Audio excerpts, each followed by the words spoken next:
Unsigned 518. I'm here with Jaret Reddick of Bowling for Soup. How's it going, man? Man, it's going great. Thank you for having me. Thank you for being flexible, by the way. By the way, Andy is the most patient person in the world because I drug him through the dirt to get here, and we Man. finally did it. Yeah, we finally did. I mean, it happens. I get rescheduled on all the time, and I reschedule fucking Yeah. all the time. So Okay, good. it's just like That just feels like good. totally normal. Um, Yeah. but I think what we want to talk about, and we can split off into whatever. But you have a lot of really cool shit coming up. Yeah. I just had John of Punk Rock Radar over here, and we were talking about how he curates the playlist for Punk Rock Museum, and was talking about his involvement with them, and it kind of got me thinking. I'm like, I'm gonna just reach out and see Yeah. what's up. So I guess you've got the tour with Frank Turner, American Hi-Fi. You've got a stint coming up at the Punk Rock Museum. You have so much shit going on. So I guess Yeah. tell us what's It's happening. crazy. Yeah. Yeah. This week, actually, I'm heading to the Punk Rock Museum. I do it twice a year for a few days. And so I'm coming in, I'm going into Vegas, and Thursday, I'm doing a show at the Hard Rock with Thomas Ian Nicholas, sort of like a warm up to the WrestleMania thing. And then I'm at the museum for 3 days, and I'm doing two tours a day. And then one day I'm doing an acoustic show. One day we're premiering a movie made by the guy that signed Bowling for Soup called Heavy Healing, Oh wow. which is about it's about being in a band and touring with chronic illness. So I have ulcerative colitis and I have some mental health stuff, depression and anxiety as well. And then they're doing a book signing on Sunday, and I'm going to host that. And so it's a busy weekend in Vegas. And then yeah, as you mentioned, Australia with Frank Turner, the UK with Frank Turner, and then summer into the fall with Simple Plan and 303 in the States. So tons going on. Now, when you go out and do like the tours of the Punk Rock Museum, is it just like, do you have to do like a ton of studying for all the, or do you just kind of know, is this shit just in your blood where you're like, oh yeah, and this is this and this and this? I no studying. I mean, Nice. I this is a love true that. story. The first time that I did my tour, like I showed up 10 minutes before I was supposed to start, and Morat, who's the guy that does all the talent there, and he's just this British punk rock dude, and he walked me through just to basically show me which way to go, and he mentioned a couple of things as we went through, and then yeah, man, I just got to my first tour and I just started walking through, and I was real honest with him. I was like, hey, I'm seeing this like you guys, so if you see something cool, point it out. And honestly, man, now after I've done, gosh, well, I guess I've done 20 over 20 tours now. I still say, if you see something, point it out to me if I miss it, because I still see stuff all the time. You're never going to see it all, because somehow they managed to save, they found people that saved flyers and album advertisements and things. I mean, it's wild there when you go. So again, I see stuff every single time that I've never seen. But I just love it, man. It's sincerely my home away from home. I love the staff and the bar, and just walking people through there and telling them about the Descendants, and yeah, and like when I started listening to Green Day, and they're like, what? I wasn't even born yet, and it's that kind of thing. And then you get to the point where I've got a gold record in there. It's kind of cool. Yeah, fuck yeah. Yeah, and I wanted to say, it's one of those things where I was like, getting excited for this conversation. I wanted to kind of be like, it's someone that I've been listening to since I was like a little kid. But then I'm like, I'm like your age. So like, Yeah.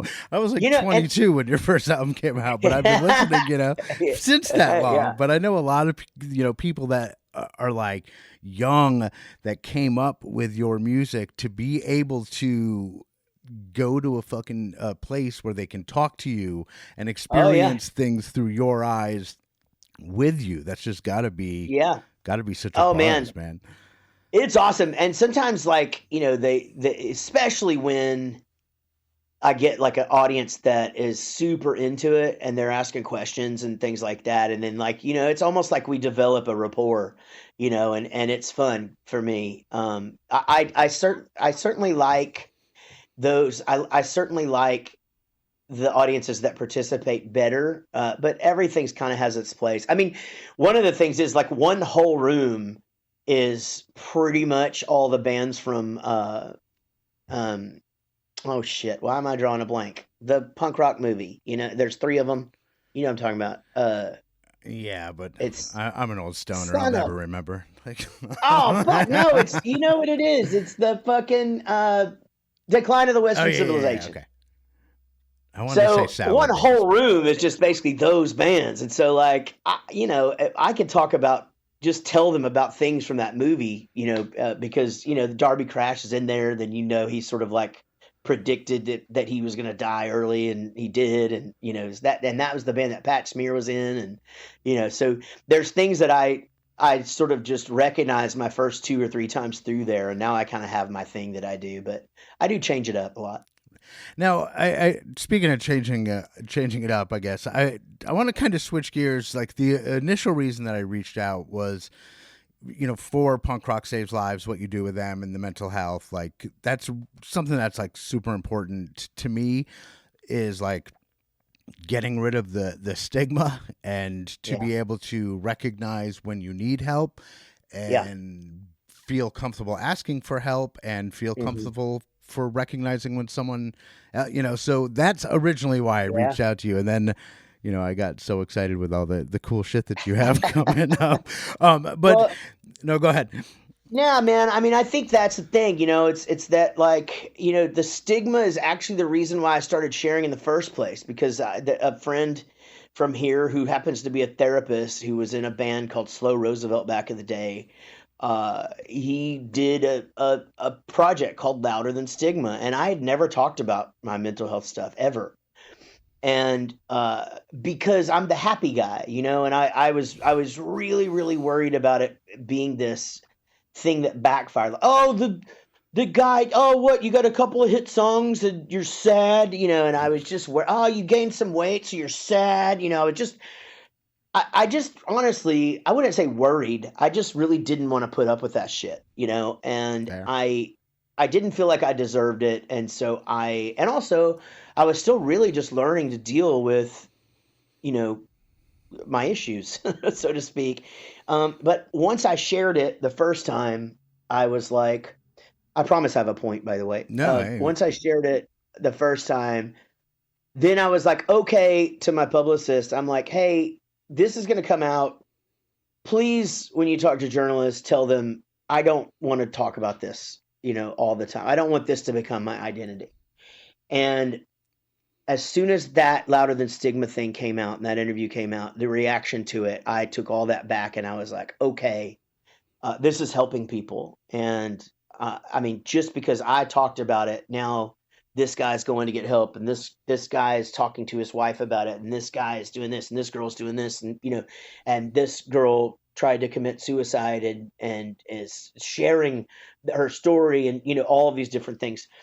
And so at that point, it became something to where I was way more comfortable in sharing, and now it's pretty much, you know my whole thing. It's my calling now, I mean, my band is the most important thing in my life, but honestly, I really do sort of feel like I was put here um to be a springboard for mental health awareness and just to try and share and go, look, I'm the happiest person I know. I really am. I am and if it could get me, it can get anybody. And just like you said, getting people to share, especially men, who are we're from the rub some dirt on it generation, yep. and we don't ever want help with anything. Like I just went to Home Depot today, and I could not find this plumbing thing that I was looking for, and I did not ask for help.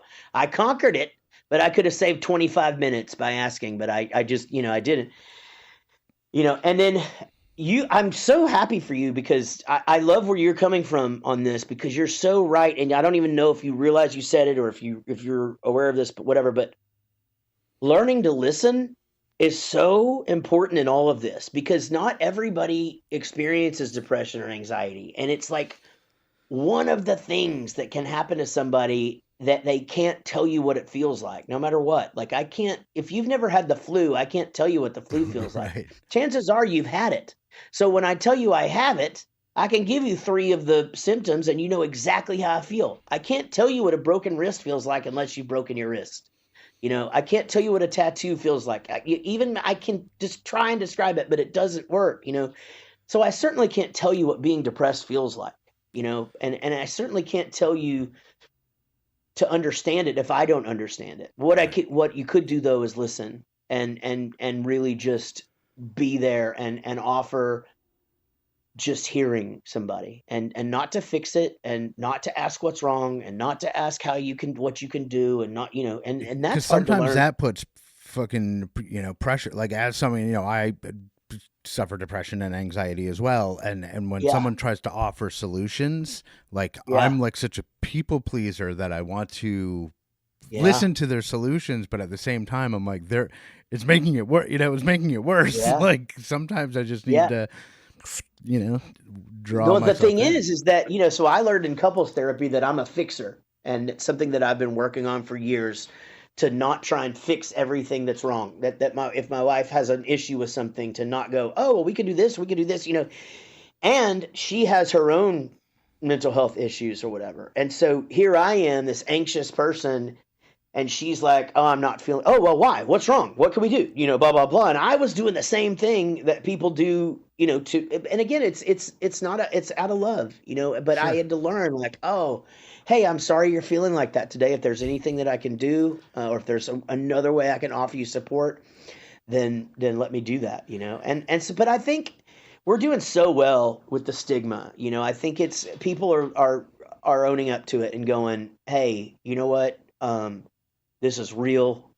The people, having, these mental health things or whatever, like we're accepting of it or whatever. The thing that I worry, and I don't want it to stop, but I've been saying this recently, is that like I think the it's okay to not be okay thing has become a little cliche, and I'm worried that it's sort of like it's one of those things where it's almost becoming annoying to some people. Right. It's almost one of those things. But it doesn't mean we should stop saying it.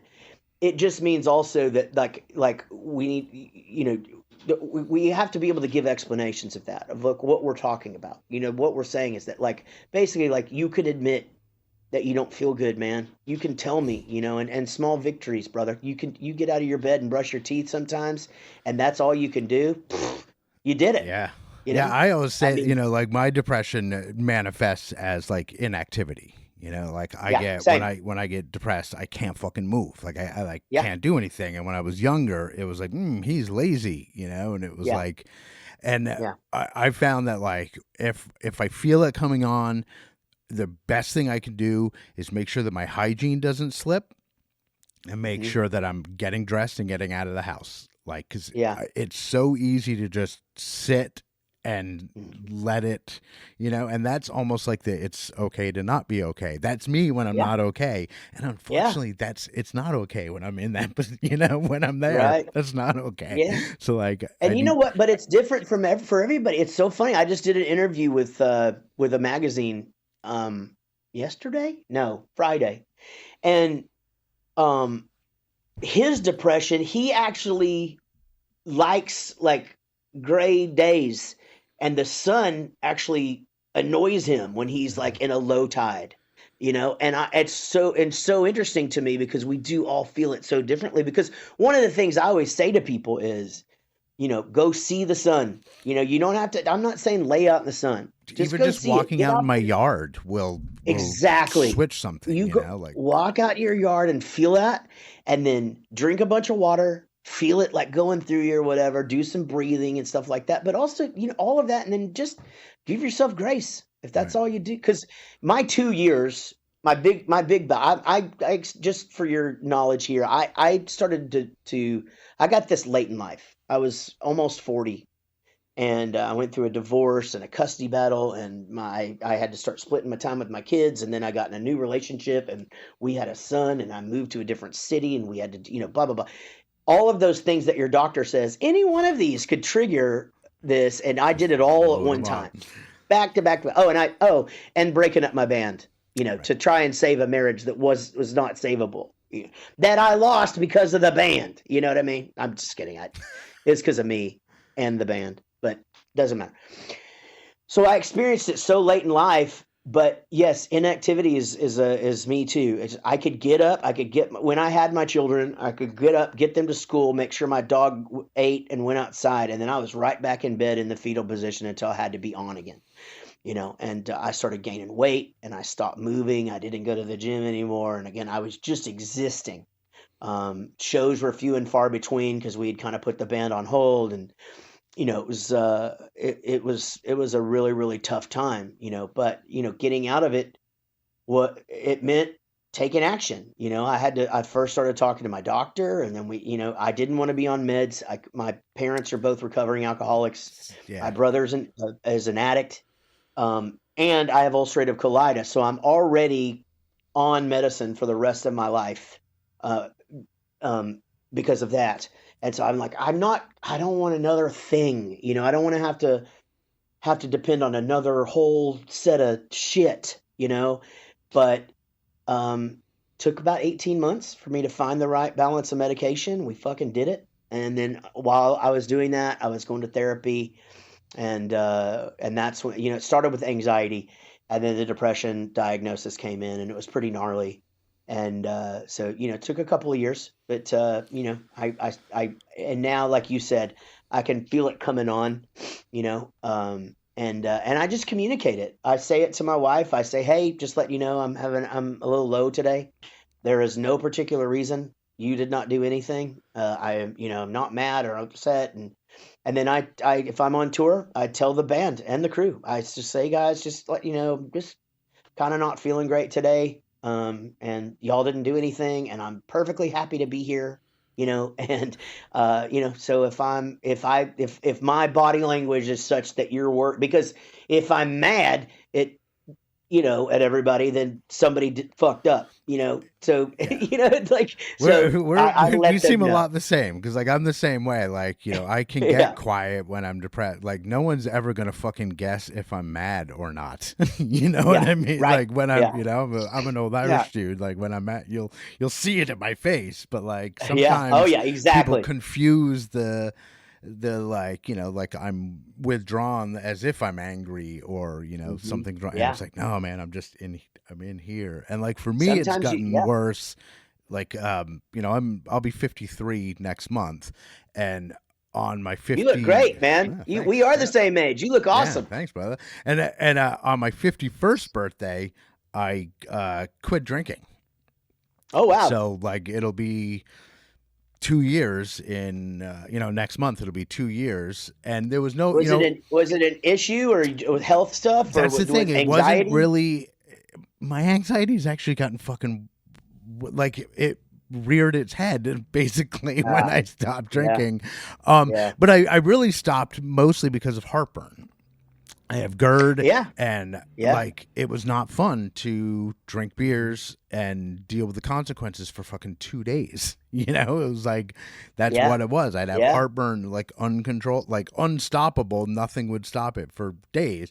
So I just stopped, and I realized that uh, I'm a socially anxious person, and I never had a clue, because Yeah, have a couple beers, and I'm certainly not an anxious person. yeah, But take yeah. that away, and I've struggled to level off. And that's scary too, isn't it? It's Yeah. scary because you look back in the last 25 years of your life and you're like, holy shit, I've been just masking this. Hmm. You can't really put your finger on when that started or whatever. I'm the opposite. I mean, I still drink, and I go pretty hard when I'm on the road. When I'm home, I'm not really. We're not. Me and my wife are. I mean, we had our time, Right. Right. but we Same we with me we and my would wife. But we'd rather sit on the couch and just watch TV. And then, uh-huh. once every 3 months, we'll drink 4 bottles of wine and binge a whole show in one night. And then we're both dead for 2 days. But, Right. it's the same thing. It's like if I go real hard, like drinking, but I'm the opposite. Then I'm really, really anxious the next day. And so I have to be a little bit careful, again, really monitor the water intake and of course at this age, I get my blood work done every 6 months and pay attention to all that shit Sure. and you got to do it. But yeah, man, it's one of those things where the anxiety is it's the part I dread the most. 'Cause the depression sucks so bad, but it's just like It makes the sense. The anxiety. depression makes sense to me. Yeah, Anxiety does yeah, not make sense to me. You know what right. I mean? Yeah, I feel you. I'm anxious about shit that I have no idea like what the outcome could possibly be, and in my Sure. head it's Yeah. already the worst thing possible. I'm like depression. I'm like, yeah, this thing happened. Now I'm sad. Is how I fool myself. But Yeah, like, yeah. but yeah, one of them Well, makes see, sense. I just get anxious about because I don't really worry about anything. I'm not a big worrier. I was as a kid, but I'm not anymore. And I'm definitely not like a worst case scenario dude. I'm definitely more of like one of my superpowers is what's the worst that can happen, and I was taught that by my mentor, but who was a father of my girlfriend in high school, who taught me pretty much everything. And the reason why I could go to Home Depot and get a plumbing part and actually install it was this man. And but he'd always just be like, "What's the worst that could happen?" And sometimes like it could be pretty bad, but that now I find the humor in that. Like, what's the worst thing that could happen? Oh, I don't know. The fucking boat could sink. Right? But I certainly am not a big worrier. But so when I get anxiety, it's almost always for no reason.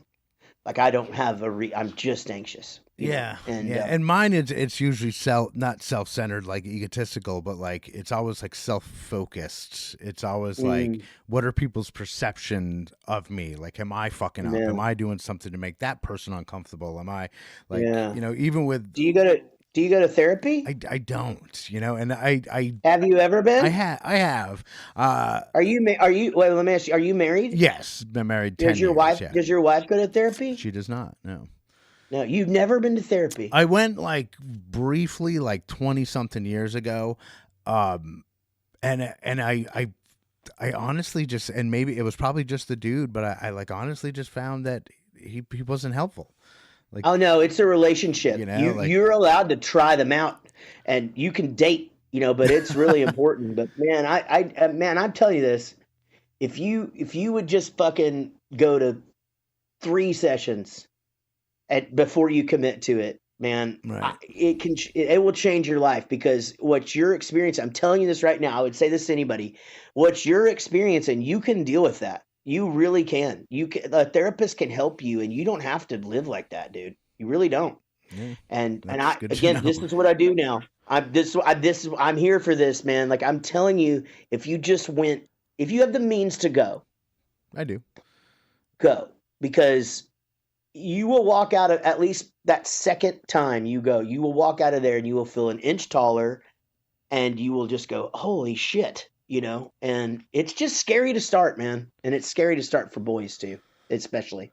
Yeah, and I mean, I've always tried to be someone that jumps at, that takes jumps and does things out of my comfort zone. I mean, even just, this, like sitting here talking to you, like it stemmed from me just being like, what, fuck it, what's the worst that could happen? Like, I'm like, What's the worst that could I'm just happen? gonna send Jared a DM and be like, hey, you want to come on my little podcast? And you were like, yeah, and I was like, holy fuck. I looked over at my wife and I'm like, babe, like, he just was like, said yes, he's just gonna be on my podcast, and she was like, see, just take risks. So I think maybe I will It must have jump been the into way that therapy. you asked. It must have been the way you asked me because I'm in a real big no phase right now because I'm so fucking busy and Right, like right. I'm like telling everybody, hey, can you please follow up with me later or this or this, but again, however you asked it must have just got me on that day, and I found it to be an interesting thing to discuss, and I'm so I'm I'm a happy we're polite here.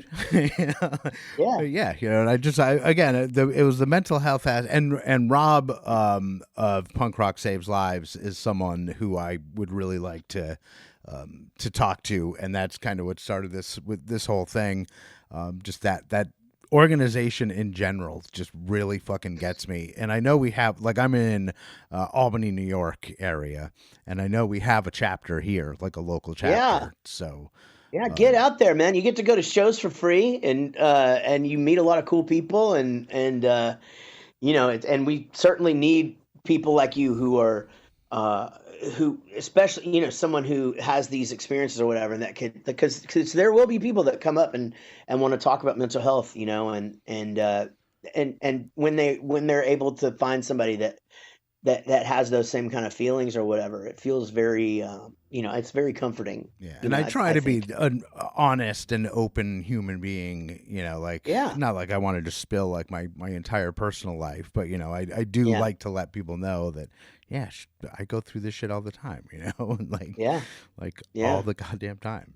And even though I'm like you, the happy person, we do so much shit in that charity, and just keeping the wheels turning on the vans is just, again, it's so important to me. And I got involved with them over the pandemic, and really it was over the mental health thing, because that's what they were talking about during the pandemic, because we were all fucked. Obviously they weren't touring, and so then taking them out on the road and realizing what it was we were actually doing, swabbing cheeks and putting people in the bone marrow registry. And we did 10,000 swabs last year. Wow. And 1 in 500 is a match. That's a lot of lives, that human beings that are still on the planet, and I think it's more than 20. I think we beat the average last year, how many matches we had. So it's a really good organization, man. Yeah. Hell yeah. Well, I don't want to keep you too much longer, because I appreciate you just taking time out of your day to do this. You have the Punk Rock Museum to get ready for. You got the fucking tour with and it was funny when you posted that picture of the Frank Turner album. I was like, oh shit, I have that as well, and I have a signed copy of that, and I immediately was like, look. Yeah. So Frank Turner's fucking fantastic. I'm so excited to tour. I'm so excited to finally tour with him. We played together obviously a lot, and he, it's funny, and he knows this, and we're friends. I mean, we're close. But he was I discovered his music at a really crazy time. It was right before all of this with depression hit, and kind of as my marriage was ending, and also kind of at a time where I just wasn't into music. I'd kind of I wouldn't say given up on it. It just really wasn't my thing anymore. I hadn't heard anything that I really liked in a long time, or even just something that spoke to me, and man, I mean, beat one of Love Iron Song, and I just was like, what is happening right now? And I went through that, and then the next album, the next, and the whole catalog and stuff. And I was just like, he really did, put music back into my life. And to be able to say, now, that I have him tattooed on me, and he's my boy, but it's because he's important, his music is just that important to me. And so now that we're touring together, it's going to be awesome. I can't wait. Amazing. Well, again, it looks like we're kind of running out of time here on the old Zoom chat.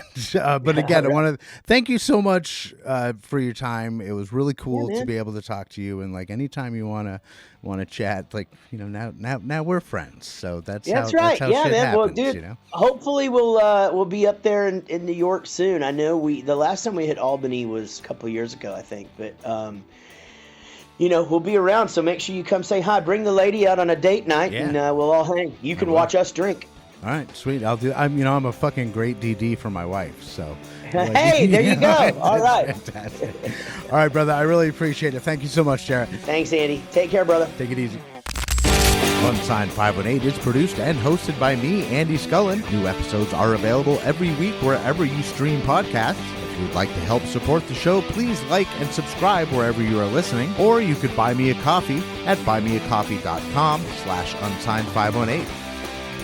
If you would like to advertise on the show, send me an email at unsigned518@gmail.com. And to be a guest on the show, reach out to me through Instagram at unsigned518. Take care of one another, and I'll see you next week.